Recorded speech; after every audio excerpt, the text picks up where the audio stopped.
आज holistic physics में अपन एक नया टॉपिक शुरू करते हैं, फ्री इलेक्ट्रॉन थ्योरी। ठोस में सभी धातुएं विद्युत की सुचालक होती है। इनमें विद्युत चालन मुक्त इलेक्ट्रॉन सिद्धांत द्वारा समझाया जा सकता है।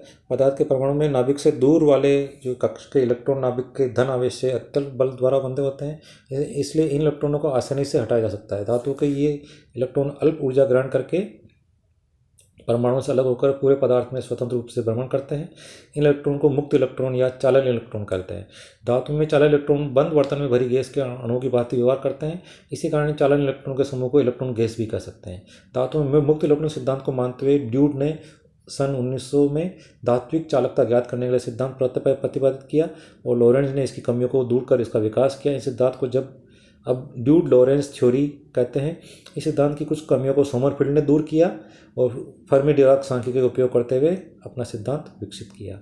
तो सबसे पहले देखते हैं विद्युत चालकता से संबंधित कुछ परिभाषाएं। तो सबसे पहले अपवाह वेग को समझा सकते हैं अपन। तो अपवाह वेग क्या होता है?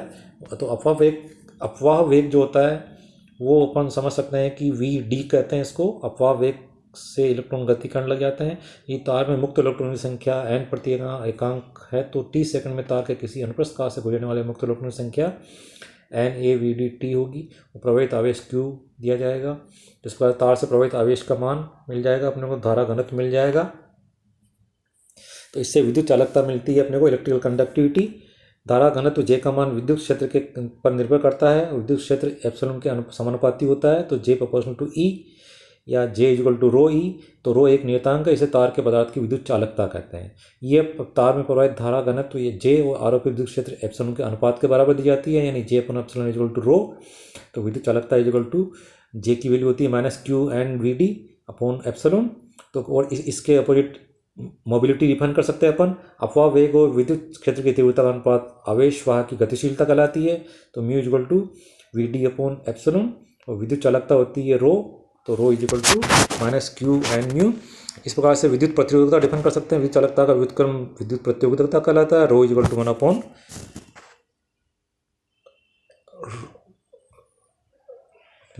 1 अपॉन एप्सिलॉन। इसके बाद आता है इसमें वो तो डेफिनेशन देखिए अपन ने, ड्यूज लॉरेंज का विद्युत चालक सिद्धांत या अनुप्रस्थ इलेक्ट्रॉन गैस की विद्युत चालकता। तो देखिए, इसको समझने के लिए अपन देखें कि धात्विक चालकता को व्याख्या करने के लिए धातुओं के इलेक्ट्रॉन गैस मॉडल का उपयोग किया जाता है।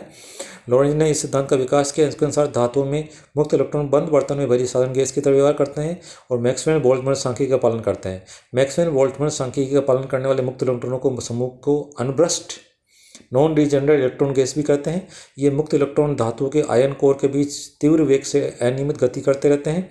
गति करते समय बार बार ये आयनों से टकराते हैं। प्रत्येक बार इनकी दिशा बदल जाती है, यानी कि किसी विशेष दिशा में इनकी कोई नेट गति नहीं होती है। दूसरे शब्दों में बल क्षेत्र की अनुपस्थिति में इलेक्ट्रॉनों का माध्य वेग शून्य होता है, यानी समेशन Vn इक्वल टू 0।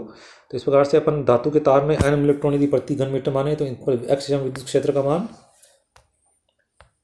इस तरह फॉर्मूला ये दिया जाएगा। त्वरित x में त्वरित हो जाएंगे और तो त्वरण देंगे अपन dvx/dt equal to -Q_ε x/m।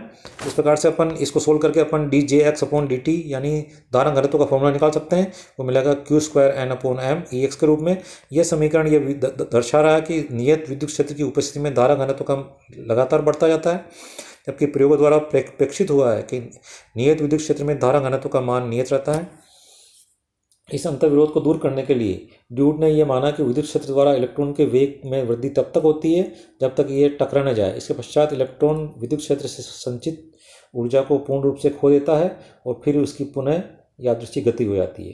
तो टक्कर के पश्चात इलेक्ट्रॉनों का अपवाह वेग एकदम से समाप्त नहीं हो जाता, बल्कि साम्यावस्था प्राप्त करने में कुछ समय लगता है। ऐसी प्रक्रियाएं जिसमें निकाय साम्यावस्था से हटने के उपरांत पुनः साम्यावस्था की ओर अग्रसर होता है, विश्रांति प्रक्रियाएं रिलैक्सेशन प्रोसेस कहलाती है। सामान्यतः निकाय के साम्यावस्था के अग्रसित होने की दर, यानी अपवाह वेग के ह्रास की दर उस क्षण अपवाह वेग के समानुपाती होती है, यानी dvd/t। टक्कर is equal to proportional to vd। ठीक है,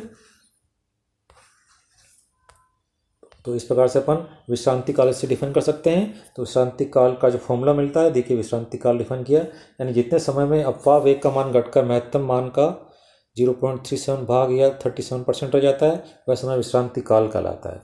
तो विश्रांति काल को जैसे कि ये Vd की वैल्यू 0.37, Vd 0 रह जाती है, वो शांति काल कहलाता है।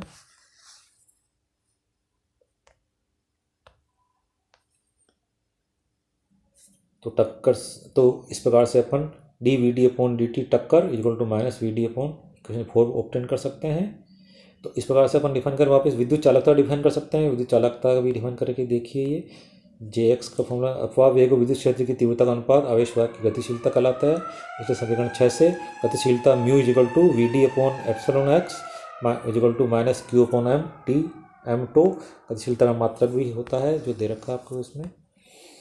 इसी प्रकार से अपन यहाँ डिफाइन कर धारा प्रवाह, धारा घनत्व और विद्युत क्षेत्र की तीव्रता का अनुपात पदार्थ की विद्युत चालकता कहलाती है। तो अपने को विद्युत चालकता का जो फॉर्मूला है गतिशीलता के पद में रो इक्वल टू माइनस N/Q/μ0 के रूप में मिल जाएगा। इसका मात्रक mho पर मीटर होता है। तो इससे अपन माध्य मुक्त पद भी डिफाइन कर सकते हैं। माध्य मुक्त पद भी देखिए डिफाइन करके, इससे rho equal to 1/ε proportional to T की पावर 3/2 जिसमें प्रतिरोध ये दिया जाता है। तो अतः सामान्य ताप पर अब अनपभ्रष्ट गैस की प्रतियोगिता T की पावर 3/2 के समानुपाती होती है। विद्युत चालकता T 3/2 के समानुपाती इनवर्स होती है।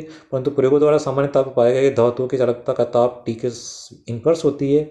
स्पष्ट है कि असंगति सिद्धांत में किसी कमी के कारण ये हो सकती है। तो सोमरफील्ड ने सन 1928 में धातु मुक्त इलेक्ट्रॉन के समूह को अपभ्रष्ट इलेक्ट्रॉन गैस की भांति मानकर फर्मी डिराक वितरण फलन का उपयोग कर इस संगति को दूर करने का प्रयास किया। ठीक है, अब वो पढ़ेंगे अगले नेक्स्ट लेसन में।